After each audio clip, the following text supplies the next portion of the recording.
तो दोस्तों आप भी आईपीओ में पैसे लगाकर आईपीओ से पैसा बनाना चाहते हैं तो इसके लिए सबसे पहले जो है आपका आईपीओ अलॉटमेंट आपको यहाँ पर मिलना जरूरी होता है। हाल ही में जो बजाज हाउसिंग फाइनेंस का आईपीओ आया था इसमें जो है मुझे अलॉटमेंट यहाँ पर मिला है। इसके लिए क्या ट्रिक मैंने यहाँ पर लगाई थी और आईपीओ में पैसा लगाने के बाद आपको अलॉटमेंट सक्सेसफुली यहाँ पर मिले, इसके लिए कौन कौन सी बातों का ध्यान आपको रखना चाहिए, ये सारी चीजें आज के इस वीडियो में डिस्कस करेंगे। तो चलिए वीडियो को शुरू करते हैं।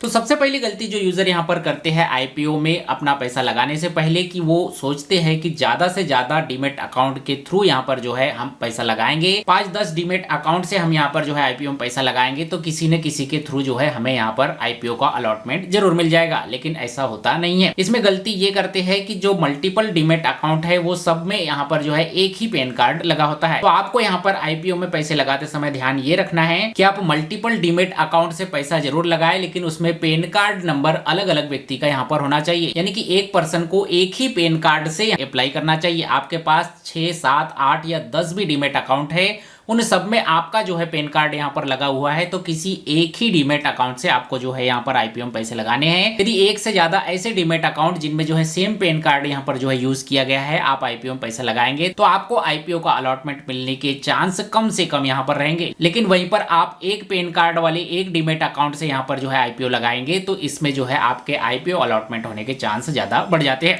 दूसरी ट्रिक जो आपको यहाँ पर आजमानी चाहिए वो है कि आपके घर में जितने भी फैमिली मेंबर्स है उन सबके नाम पर जो है आपको अलग अलग डीमेट अकाउंट यहाँ पर रखना चाहिए। साथ ही दोस्त भाई जो कि यहाँ पर आईपीओ में पैसे नहीं लगा रहे हैं उनके डीमेट अकाउंट से भी आप यहाँ पर आईपीओ में पैसे लगा सकते हैं। जैसे आपके नाम पर कोई एक डीमेट अकाउंट खोल लीजिए, आपकी वाइफ के नाम पर कोई एक डीमेट अकाउंट खोल लीजिए, मम्मी के नाम पर, पापा के नाम पर, दादा दादी वगैरह है उनके पास पैन कार्ड है तो उनके नाम पर यहाँ पर जो है डीमेट अकाउंट खोल लीजिए।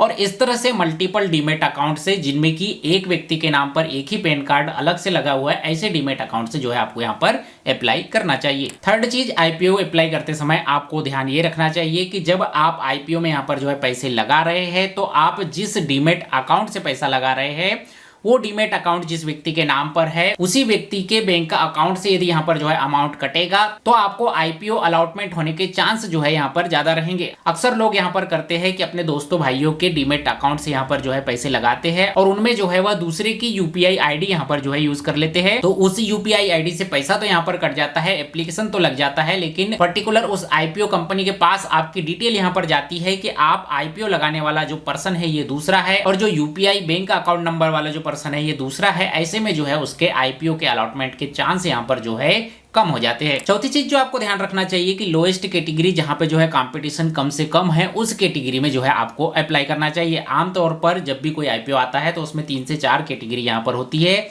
रिटेलर होती है, इन्वेस्टर होती है, पहले से उसकी जो सब कॉन्सेंस कंपनियां हैं उनके शेयर यदि आपके पास है तो उसके लिए अलग से यहाँ पर जो है कोटा होता है। आप उस कंपनी के एम्प्लॉय वगैरह है तो उसके तहत यहाँ पर जो है अलग कोटा होता है। तो यहाँ पर यदि आप ऐसी किसी कैटेगरी के अंतर्गत आते हैं तो पहले उन कैटेगरी के थ्रू ही यहाँ पर जो है अप्लाई करना चाहिए और यदि आप किसी ऐसी कैटेगरी में नहीं आते हैं तब जो है आपको यहाँ पर रिटेल कैटेगरी पर फोकस करना चाहिए, क्योंकि जिस कैटेगरी के अंदर यहाँ पर जो है नंबर आप सब्सक्रिप्शन कम होंगे वहां पर जो है अलॉटमेंट मिलने के चांस जो है ज्यादा बढ़ जाते हैं। इसलिए जो है आपको थर्ड डे या सेकंड डे ये यहाँ पर चेक करना चाहिए कि किस कैटेगरी के अंतर्गत कितने % का सब्सक्रिप्शन यहाँ पर हुआ है और किसी ऐसी कैटेगरी के अंतर्गत जहां पर सब्सक्रिप्शन कम हुआ है और आप वहां के लिए एलिजिबल है तो आपको जो है उस कैटेगरी के अंतर्गत यहाँ पर जो है एप्लीकेशन करना चाहिए। जो अगली मिस्टेक लोग यहाँ पर करते हैं कि कट ऑफ प्राइस पर अपना एप्लीकेशन यहाँ पर नहीं लगाते। जैसे कि बजाज हाउसिंग फाइनेंस का जो आईपीओ यहाँ पर आया था इसमें कट ऑफ प्राइस 70 रुपीज यहाँ पर था और प्राइस बैंड 66 से 70 के बीच में था। तो कई लोग जो है यहाँ पर आईपीओ में 66 से लेकर 70 के बीच का यहाँ पर जो है कुछ अमाउंट अपने हिसाब से यहाँ पर इनपुट कर देते हैं और उस आईपीओ कंपनी का जो इशू प्राइस है उससे ज्यादा यदि उसे सब्सक्रिप्शन मिलता है तो कम रेंज वाले कम रेट लगाने वाले एप्लीकेशन को ये यहाँ पर निरस्त कर देता है। ऐसे में जब आप यहाँ पर आईपीओ में पैसा लगा रहे हैं तो आपको जो है कट ऑफ प्राइस पर ही यहाँ पर जो है अपने आईपीओ में पैसे लगाने चाहिए। यानी कि प्राइस रेंज जो यहाँ पर हाईएस्ट है, जैसे कि बजाज आईपीओ का एग्जाम्पल हम ले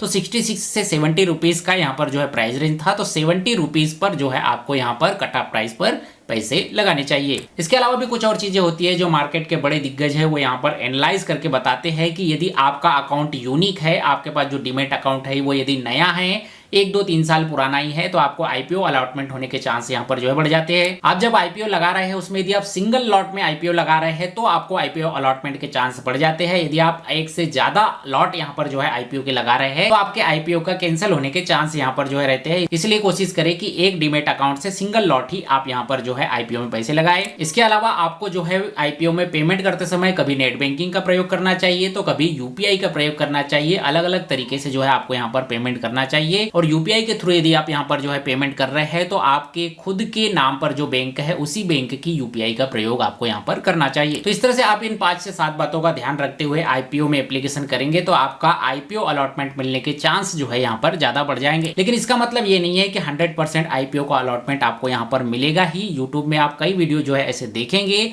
जो 100% आईपीओ अलॉटमेंट दिलाने का वादा करते हैं, कुछ ट्रिक्स यहाँ पर बताते हैं। तो ऐसी कोई ट्रिक नहीं होती जिसके थ्रू आप जो है 100% अलॉटमेंट पाने के चांस आपके यहाँ पर बढ़ जाते हैं। हाँ, आप आपका रिस्क मैनेजमेंट, आपके एप्लीकेशन के कैंसिल होने के चांस को यहाँ पर जो है कम कर सकते हैं। आपको आईपीओ का अलॉटमेंट मिले इसके चांस जो है आप इन कुछ बातों का ध्यान रखते हुए यहाँ पर बढ़ा सकते हैं। लेकिन कोई भी ऐसी ट्रिक नहीं होती जिसके थ्रू 100% जो है आपको आईपीओ यहाँ पर मिल जाए, क्योंकि आईपीओ का जो अलॉटमेंट होता है ये यहाँ पर जो है लॉटरी बेस्ड होता है। जितने भी सब्सक्रिप्शन यहाँ पर कंपनी के पास गए हैं उसमें से जो है बाय डिफॉल्ट नाम यहाँ पर लॉटरी बेस्ड पर चुने जाते हैं। तो आपकी किस्मत जो है यहाँ पर बहुत ज्यादा मायने रखती है। तो उम्मीद करता हूँ आज के इस वीडियो में दी गई ये कुछ 5-7 टिप्स जो है आपको यहाँ पर काम आएगी और आप भी आने वाले आईपीओ से पैसे कमा पाएंगे। ये वीडियो जानकारी इन्फॉर्मेशन आपको अच्छी लगी हो तो वीडियो को लाइक कीजिए, अपने सब दोस्तों के साथ शेयर कीजिए और हमारे इस चैनल सोलंकी जी के मनी मंत्र को सब्सक्राइब कीजिए, क्योंकि यहाँ पर हम करते हैं पैसों की बात आपके साथ। मिलते हैं अगले वीडियो में, तब तक के लिए जय हिंद, वंदे मातरम।